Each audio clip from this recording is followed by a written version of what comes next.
Hello मेरे देश के प्यारे नीट एस्पायरेंट, उम्मीद है आप सब ने मेरे साथ भारत को विश्व गुरु बनाने का संकल्प ले लिया है। तो चलिए इसी मुहिम में मैं आज आप सबको आप सभी जानते हैं कि नीट में 720 मार्क का क्वेश्चन पूछा जाता है, जिसमें टोटल 3 सब्जेक्ट होती है। पहला बायोलॉजी जो 360 मार्क का पूछा जाता है, 50% वेटेज रखती है। दूसरा केमिस्ट्री है जिससे 180 का मार्क का क्वेश्चन पूछा जाता है, और फिजिक्स में भी 180 मार्क का क्वेश्चन पूछा जाता है। आज के इस वीडियो में हम लोग ये जानेंगे कि बायोलॉजी में 360 आउट ऑफ 360 अर्थात 360 में 360 मार्क कैसे लाए। दोस्त, आप सभी जानते हैं कि 2021 और 22 में पूरे भारतवर्ष में 2000 से ज़्यादा ऐसे बच्चे थे जो 360 में 360 मार्क लाए थे। यदि 2000 इतने अमाउंट में बच्चे 360 में 360 मार्क लाते हैं तो निश्चित रूप से आप भी ला सकते हैं, क्योंकि यदि ये टारगेट को कोई अचीव किया है तो आप भी कर सकते हो।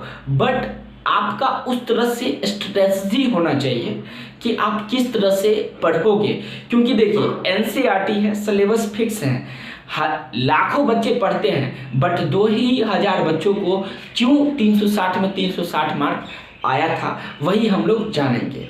तो सबसे पहले आपको सिर्फ व सिर्फ एनसीईआरटी ही पढ़ना है।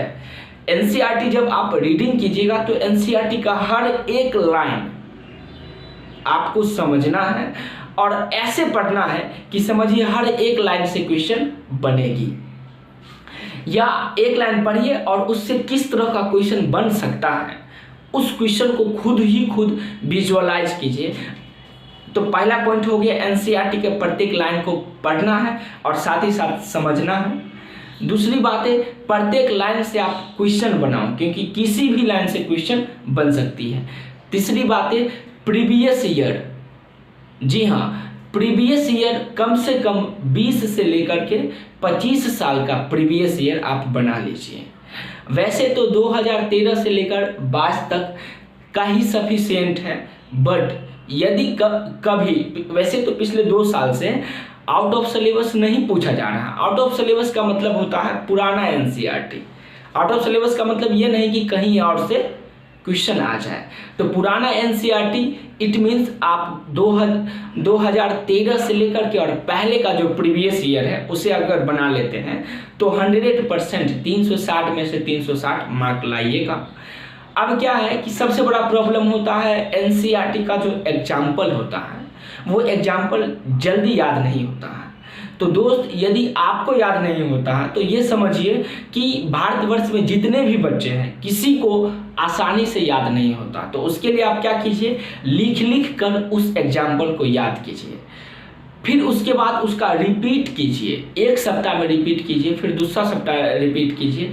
ऐसे अगर बार बार आप उसे रिपीट करते हैं तो वो एग्जाम्पल आपके सबकॉन्शियस माइंड में सेट हो जाएगा, और जो भी चीज़ आपके सबकॉन्शियस माइंड में सेट होती है वो कभी बाहर नहीं निकलता है।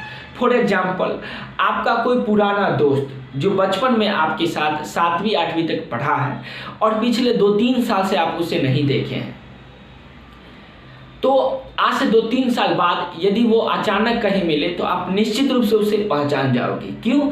क्योंकि पिछले 7-8 साल से, पहला से लेकर के 8वीं तक उसे लगातार आप देखिए तो उसका जो फिगर था, फोटो था, आपके सबकॉन्शियस माइंड में चली गई थी।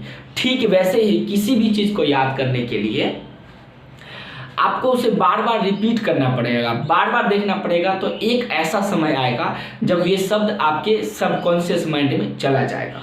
अब हम लोग बायोलॉजी में कुछ इम्पोर्टेंट चैप्टर देखते हैं। जैसे पहला है जेनेटिक्स।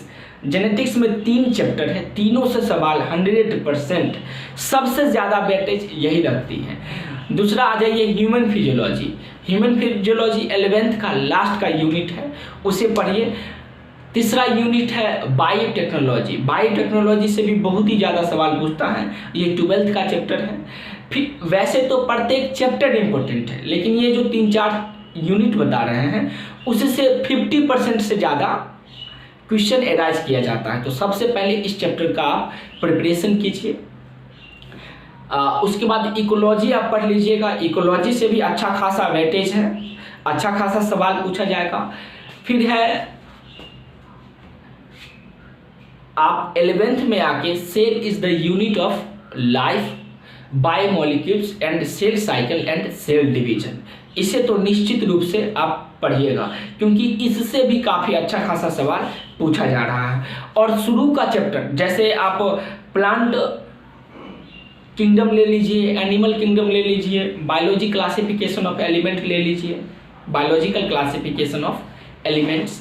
एंड नेक्स्ट जो यूनिट है cell reproduction, anatomy of flowering plants, morphology of flowering plants और टिश्यू वाला जो चैप्टर है उसे भी निश्चित रूप से पढ़िएगा। पढ़ना है आपको प्रत्येक चैप्टर, बट उस चैप्टर पे ज़्यादा इंपॉर्टेंस दीजिए जिससे ज़्यादा सवाल पूछा जाए। तो इसको आप पॉइंट के रूप में मेंशन कर लीजिए, एक पेज में लिख लीजिए और आपके स्टडी का जो टेबल है उसके साइड में कहीं पे लिख लीजिए ताकि इसके अनुसार आपको प्रिपरेशन करना है। तो निश्चित रूप से आप 360 में 360 मार्क बायोलॉजी में लाएंगे। और यदि कोई प्रॉब्लम तो आप कमेंट बॉक्स में मेंशन कीजिए और मैं अपना व्हाट्सएप नंबर दे दूंगा। उस व्हाट्सएप नंबर पे पढ़ने में कोई प्रॉब्लम होगा तो आप उस पर अपना प्रॉब्लम शेयर कीजिए, मैं उसे कोशिश करूंगा कि 100% समाधान करूं। तब तक आप खुश रहिए और खुशियां फैलाते रहिए। धन्यवाद दोस्तों।